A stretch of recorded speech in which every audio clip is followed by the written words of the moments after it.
په دې سربیره نور خبرونه هم شته. هیله لري تر پایه مو ملتیا وکړئ. زه رسول سالک یم. د روسیې او ایران د بهرنیو چارو وزیرانو د کابل او اسلام آباد ترمنځ د ترینګلتیاو پر حل ټینګار کړی دی. سرګل لاروف او عباس عراقچي په ټلیفوني خبرو کې د سیمې د ټیکاو او امنیت ټینګښت په مخه د سیاسي او ډیپلوماټیکو لارو څخه د اختلافونو هواري لپاره د دواړو هیوادونو ترمنځ د خبرو اترو پر دوام ټینګار کړی دی. د سیاسي چارو یو شمېر شنونکي هم د اختلافونو او ترینګلتیاو هواري لپاره د دواړو هیوادونو ترمنځ د خبرو اترو پر بیا پیلېدو ټینګار لري. د کابل او اسلام آباد ترمنځ د ترینګلتیاو پر حل د ځینو هیوادونو ټینګار. د روسیې او ایران د بهرنیو چارو وزیرانو تازه په ټلیفوني خبرو کې د سیمې وروستیو تحولاتو په تیره بیا د افغانستان او پاکستان ترمنځ د ترینګلتیا په اړه خبرې کړې دي. دواړو لورو له سیاسي لارې څخه د دوو هیوادونو ترمنځ د اختلافونو د حل غوښتنه کړې ده. دواړو لورو د سیمې د ټیکاو او امنیت تأمین په موخه د دواړو ملګرو هیوادونو افغانستان او پاکستان ترمنځ د سیاسي او ډیپلوماټیک لارو څخه د اختلافونو حل لپاره د خبرو پر دوام ټینګار وکړ.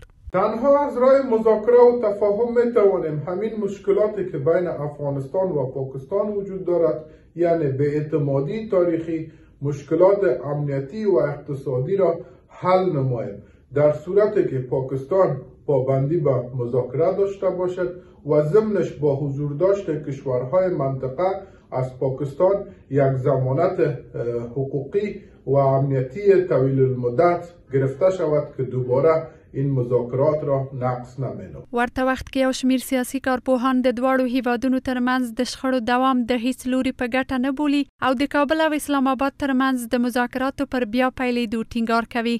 امیدوار است که کشورهای قطر و ترکیه به تلاش‌های خود به خاطر بازگرداندن مقامات پاکستانی به میز مذاکره از طریق مجمع سازمان ملل متحد یا شورای امنیت سازمان ملل متحد و سایر کشورها می‌توانند اقدام نمایند تا پاکستان را وادار بسازند که سیاست‌های دوگانه خود در کنار افغانستان را کنار گذاشته و از طریق صلح‌آمیز پای میز مذاکره به و در دور بعدی امیدوار است که کشورهای قطر و سایر کشورهای علاقه‌مند در مسائل افغانستان بتوانند به حل چالش‌ها و دانش‌ها میان افغانستان و پاکستان نقطه پایان بگذارند. کشور میتونن که وساطت کنن و رول میانجیگیری را بین افغانستان و پاکستان مساعد بسازن او انجام بدن. د مذاکراتو دریم پړاو چې د قطر او ترکیې په منځګړیتوب سره د روانې زیږدیزې میاشتې په 8مه نیټه د استانبول په ښار کې ترسره شوی و، د اسلامي امارت د چارواکو په خبره د پاکستان لوري د نامعقوله او غیر واقع بینانه غوښتنو له امله بې پایلې پای ته ورسید.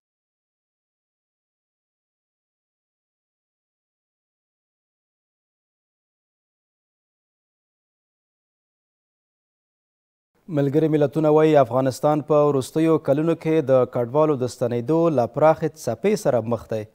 د ملګرو ملتونو پراختیایي برنامې په خپل تازه راپور کې ټینګار کړی چې یوازې په 2025 زیږدیز کال کې څه باندې 2.3 میلیون تنه افغانستان ته اوښتي دي چې کوربه ټولنې یې تر سخت فشار لاندې راوستي دي. بل لور ته امیر خان متقي د اسلامي همکاریو سازمان له مرستیال سره په لیدنه کې په راروان ژمي کې د راستنېدونکو کډوالو اړتیاو ته د رسیدو لپاره د یاد سازمان د مرستو پر زیاتېدو یې ټینګار کړی دی. په افغانستان کې پر کوربه ټولنې د کډوالو د راستنېدو سخت فشار. د ملګرو ملتونو پراختیایي برنامې اعلان وکړ چې یوازې په 2025 زیږدیز کال کې شاوخوا 2.5 میلیون تن افغانستان ته راستانه شوي چې ډیری یې تش لاس خپل هیواد ته راغلي دي. دا بنسټ ټینګار کوي چې د دې کډوالو راستنېدل پر کوربه ټولنې سخت فشار راوستی دی. هغه راپور چې نن د ملګرو ملتونو پراختیایي برنامې لخوا خپور شوی ښیي هغه سیمې چې پکې کډوال راستنېږي له ډېرېدونکو فشارونو سره مخ دي او هغه ټولنې چې د میلیونونو تنو د جذب په هڅه کې دي اقتصادي ننګونو، وروستي زلزلو او اقلیمي بدلون سره مخ دي. له دې سره مهاله د کډوالو په چارو کې د ملګرو ملتونو عالی کمیشنرۍ اعلان وکړ چې د ژمي موسم رسیدو ته په کتو د راستانه شوي کډوالو ستونزو ته د رسیدنې لپاره ډیر مالی سرچینې ته اړتیا ده. با توجه به هشدار ملل متحد درباره بزرگترین موج بازگشت مهاجرین به افغانستان و همزمانی آن با فقر گسترده و سرمای زمستان، اقدام فوری نهادهای بین‌المللی برای فراهمسازی سرپناه و نیازهای اولیه حیاتی است. همچنین کشورهای میزبان باید برای جلوگیری از بحران انسانی گسترده از اخراج اجباری مهاجرین در فصل زمستان خودداری نمایند. با توجه به شرایط شکننده افغانستان و نزدیکی فصل زمستان، اقدامی سریع و هماهنگ نهادهای بین‌المللی برای تأمین سرپناه، غذا و خدمات اولیه حیاتی است تا از وقوع یک بحران انسانی بزرگ جلوگیری شود. در عین حال کشورهای میزبان باید از اخراج اجباری مهاجران افغان در این فصل بحرانی خودداری کنند. په همدې حال کې د بهرنیو چارو وزارت اعلان وکړ چې امیر خان متقی د افغانستان لپاره د اسلامي همکاریو سازمان له ځانګړي استازي او مرستیال سره په لیدنه کې هیواد ته د راستانه شویو کډوالو اړتیاوو ته د رسیدنې لپاره د دې سازمان د مرستو پر زیاتېدو ټینګار کړی دی. د بهرنیو چارو وزیر د اسلامي همکاریو سازمان له لارې د راستنېدونکو کډوالو او وروستیو زلزلو له قربانیانو سره د مرستو له امله مننه وکړه او د یاد سازمان مرستې د افغانستان د خلکو لپاره ارزښتناکې وبللې. د هیواد د بهرنیو چارو وزیر د افغانستان اسلامي امارت لخوا د راستنېدونکو کډوالو د ښه مدیریت یادونه هم وکړه او زیاته کړه چې د ژمي پر رسېدو سره به په دې برخه کې لا زیاتې همکارۍ ته اړتیا لیدل کېږي څو د کډوالو خوندیتوب او هوساینې لپاره لازم ګامونه پورته سي. د دې وزارت اعلان پاڼې پر بنسټ د اسلامي همکاریو سازمان مرستیال افغانستان سره د مثبتو اړیکو پر درلودلو له ټینګار سره ډاډ سپارلی چې د راستانه شویو کډوالو سره د مرستې د جلب په برخه کې د دې سازمان له غړو هیوادونو سره به خبرې اترې وکړي.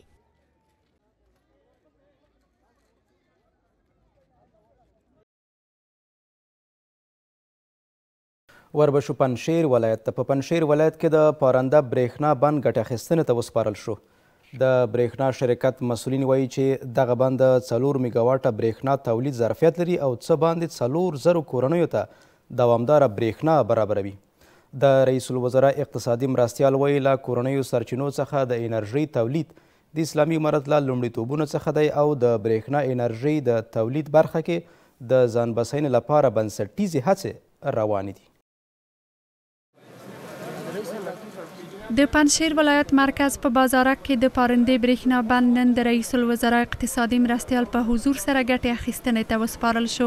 د برېښنا شرکت مسؤلین وایي دغه پروژه به له اوبیزو سرچینو څخه په ګټنې د 4 میګاواټه برېښنا د تولید ظرفیت په لرلو سره د څه باندې 4,000 کورنیو او سیمه ییزو ادارو برېښنا تامین کړي. د دغه پروژې ټولیز لګښت نږدې 8 میلیون ډالر دی.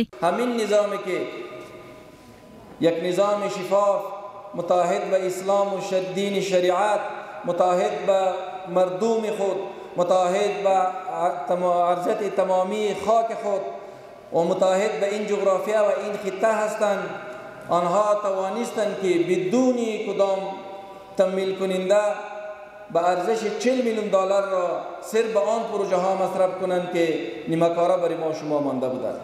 د رئیس الوزرا اقتصادي مرستیال هم په دغه برنامه کې ټینګار کړی چې له کورنیو سرچینو څخه د برېښنا تولید د اسلامي امارت له لومړیتوبونو څخه دی او د برېښنا انرژۍ د تولید برخه کې پر ځان بسیا کېدو لپاره بنسټیزې هڅې روانې دي. د کونړ له سیند څخه نیولې د هلمند او فراه تر پراخو لمرینو دښتو او د هرات او نیمروز تر چټکو بادونو پورې ټول د انرژۍ د تولید هغه اسباب دي چې الله تعالی پر موږ لورولي دي. د انرژۍ په برخه کې د هیواد د خودکفا کېدو لپاره هڅې د اسلامي امارت په اساسي لومړیتوبونو کې دي. د پنجشیر والی هم په دغه برنامه کې وایي سیمه ییزه اداره له مرکزي بنسټونو او د برېښنا شرکت سره په همکارۍ هڅه کوي ترڅو په یاد ولایت کې بنسټیز خدمات په تیره بیا برېښنا رسونه پراخه کړي. اینها شب و روز تلاش میکنند در همه اطراف نظام امارت اسلامی افغانستان، همه ملت افغانستان روزانه شاهد افتتاح پروژه های ملی و به سطح کشورها و به سطح منطقه و شاهد افتتاح پروژه های به سطح همه ولایت افغانستان ما همه روزه می باشم. ورته مهال اسلامي امارت تر دې مخکې په کراتو ویلي چې په هیواد کې له کورنیو سرچینو څخه د برېښنا انرژۍ تولید په موخه هڅې دوام لري.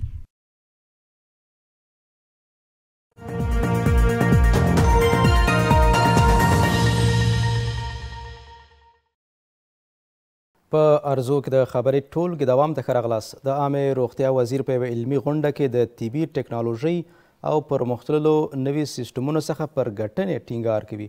نور جلال جلالی وایي افغانستان د پرمختللو روغتیايي سیستم سره لږه بلدتیا لري او روغتیا پالان باید په طبي برخو کې ډیره څېړنه وکړي څو نوښت رامنځته کړي. ورته مهال د غونډې جوړونکي د دغه ناستې موخه د روغتیايي خدماتو د وړاندې کېدو بهیر ښه کېدل او په هیواد کې د طبابت عصري کېدل یادوي. د هیواد په روغتیايي مرکزونو کې د عصري نوي سیستم او طبي ټکنالوژۍ پر ګټنې د عامې روغتیا وزیر ټینګار. د عامې روغتیا وزیر نور جلال جلالی په کابل کې په یوه علمي ناسته کې وایي افغانستان له عصري طبابت سره کمه پیژندنه لري. له دې کبله روغتیا پالان باید په دوامداره توګه څېړنې وکړي تر څو د طبابت په برخه کې نوښت رامنځته کړي. ښاغلی جلالی ټینګار کوي چې د عامې روغتیا وزارت هڅه کوي چې د عصري طبابت په تیره بیا په روغتیايي مرکزونو کې د نوي جراحي کړنلارې رامنځته کړي. په نړۍ کې اوس جین تراپي او پرسیژن میډیسن په اساس درملنه پیل شوې ده چې د عصري طبابت زده کړې جوړوي. اما د افغانستان صحت په سکتور کې دا موارد ډیر نوي دي او تر اوسه کم کسان آشنایی ورسره لري. د عامې روغتیا وزیر همداشان له هغو متخصصینو څخه چې له هیواده بهر دي غواړي افغانستان ته راستانه او د هیواد له روغتیايي سکتور سره همکاري وکړي. طبیعي خبره ده چې زموږ د صحت سکتور به خپل د پیشرفت اوج ته ورسیږي. د عامې روغتیا وزارت اوسنۍ پالیسي تر ډیره حده د روغتیايي خدماتو که ابتدایي خدمات دي یا ثانوي او ثالثي د ټولو په کیفیت باندې ټینګار کوي. مونږ کوشش کوو چې با کیفیت او د قبول وړ روغتیايي خدمات تر خلکو ورسو. له بلې خوا د علمي ناستې ترسره کوونکي مسؤلین د هغه موخه د روغتیايي چوپړتیاو د وړاندې کېدو د بهیر ښه کېدل او په هیواد کې طبابت برخې عصري کول په ګوته کوي. فرصت مناسب برای بحث، تبادل نظر و تحقیق در موارد مهم و بررسی ابتکاراتی است که ما را برای رسیدن به این هدف مهم کمک میکند. دغه راټولېدنه د نویو فکرونو الهام بخښل د مشارکت پیاوړتیا او زموږ د ژمنې نوي کېدل اوسي څو هر افغان ماشوم او مور وکړی شي خوندي او معناداره روغتیايي پالنې ته لاسرسي لپاره له خپل حق څخه ګټنه وکړي. علمي ناسته د تجربو تبادله او د روغتیايي نوښتونو وړاندې کول هر کال په کابل کې د حکومتي چارواکو او روغتیا پالانو په شتون سره هیوادوال لپاره د ښې چوپړتیاو د وړاندې کولو په موخه ترسره کیږي. د افغاني سرې میاشتې ټولنې د بلخ کشندي ولسوالۍ کې 600 زلزله ځپلو کورنیو ته مرسته وکړه. د یاد بنسټ عمومي رئیس وایي په بلخ او سمنګانو ولایتونو کې به 4,000 نورو کورنیو ته هم نغدي مرستې وویشل شي. په همدې حال کې د دې طبیعي پیښې یو شمېر زیانمن د هوا سړېدو ته په کتو سره خپلو ستونزو ته یې در رسېدنې غوښتونکي دي. د بلخ په کشندې ولسوالۍ کې وروستۍ زلزله ځپلو کورنیو ته مرسته. د افغاني سرې میاشتې ټولنه په دغه ولسوالۍ کې 600 زیانمنو کورنیو لپاره نغدي مرستې او د کور د اړتیا وړ وسایلو مرسته وکړه. د دې بنسټ عمومي رئیس ټینګار کوي چې په پام کې ده په بلخ او سمنګانو ولایتونو کې 4,000 نورې کورنیو سره هم نغدي مرستې وشي. مزار شریف و در سمنگان انشاءالله به 4,000 خانواده فی خانواده 10,500 افغانی انشاءالله توزیع می شود.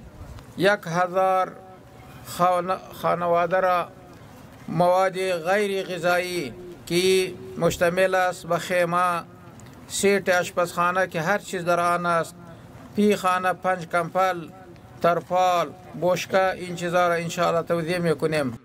بل پلو له وروستۍ زلزلې څخه زیانمنې کورنۍ د ژمي موسم په درشل کې د لا ډېرو مرستو او ستونزو ته یې د رسېدنې غوښتونکي دي. مثل غذا و مثل خیمه و خانه ها اکثری کاملا تخریب شده، سرپناه ندارن که بشینن دیگه. یعنی برای عاجل ضرور خیمه و یعنی تو چیزا ضرورت داریم دیگه. بعدا دیگه شاید بتونن که ترمیم خانه ها رو بکنن دیگه دولت دیگه. افغان ما همین است که بعدی به همه مردم های آسیب دیده و مشکلات دیده باید یک توجه خاص از امارات اسلامی از کل ارگان های کمک دهنده داریم که برای همه مردم آسیب دیده کمک صحیح شود. په همدې حال کې د بلخ سیمه ییز مسئولین د اسلامي امارت لخوا د خلکو ستونزو ته له رسیدنې ډاډ ورکوي. از خود شما مطمئن باشین هر مشکلاتی که در سر ما و شما آمد با واسه توان خود انشاءالله امارت اسلامی کلانه ما و شما امارای ما و شما در ما و شما پرسان میکنه، میبینه، از نزدیک میبینه، دیدن میکنه، به شما بخیر مطمئن باشین. د هیواد په شمال کې وروستۍ زلزلې په سمنګان او بلخ ولایتونو کې ډیر تلفات واړول. له دې سره د اسلامي امارت چارواکي تر دې وړاندې د دې طبیعي پیښې ځانمنو کورنیو سره په لیدنه کې د دوی ستونزو ته پر رسیدنې ډاډ ورکړی دی.